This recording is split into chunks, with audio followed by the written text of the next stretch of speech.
Banyak orang belum sepenuhnya menangkap kekayaan Mazmur pasal 23, yaitu tentang gembala yang baik. Jika hanya membaca modal pemahaman perjanjian lama, kita akan kehilangan dimensi kedalaman, keindahan, dan kedahsyatan sesungguhnya dari Mazmur ini. Mazmur 23 bukan sekedar refleksi Daud tentang pengalaman hidupnya, melainkan sebuah deklarasi profetik yang puncaknya hanya bisa dilihat melalui terang Yesus Kristus.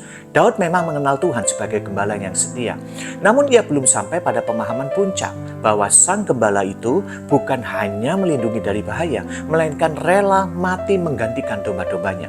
Daud tahu seorang gembala mempertaruhkan nyawanya, tetapi ia belum mengerti secara penuh bahwa akan datang satu gembala yang benar-benar memberikan nyawanya sebagai pengganti. Inilah titik kritis yang membedakan simbol dengan realita.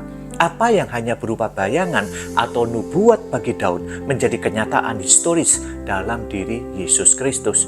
Yesus nggak datang hanya untuk membimbing dan memelihara. Ia juga datang untuk mati.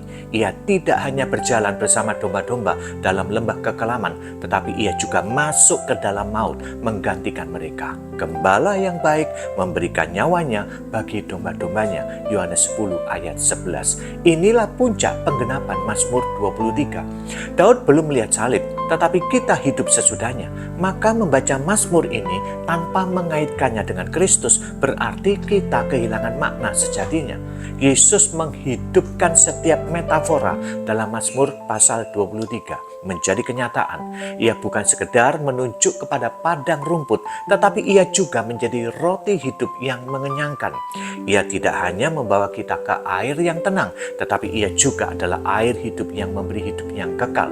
Ia bukan hanya menunjukkan jalan benar, ia juga adalah jalan itu sendiri yang membawa kita kepada Bapa. Ia bukan hanya menyiapkan jamuan, ia sendiri adalah hidangan kudus yang disediakan di meja perjamuan kudus. Mazmur 23 melalui Kristus bukan hanya sekedar puisi inspiratif.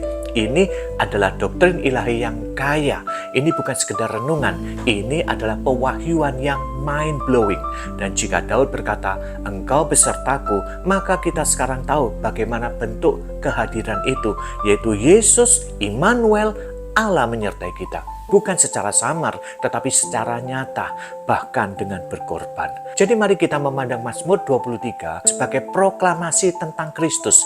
Dan hanya jika kita membacanya melalui lensa salib, kita akan melihat kemuliaannya yang sejati. Sebab gembala itu bukan hanya mitra perjalanan, tetapi ia adalah juru selamat kekal kita. Amin.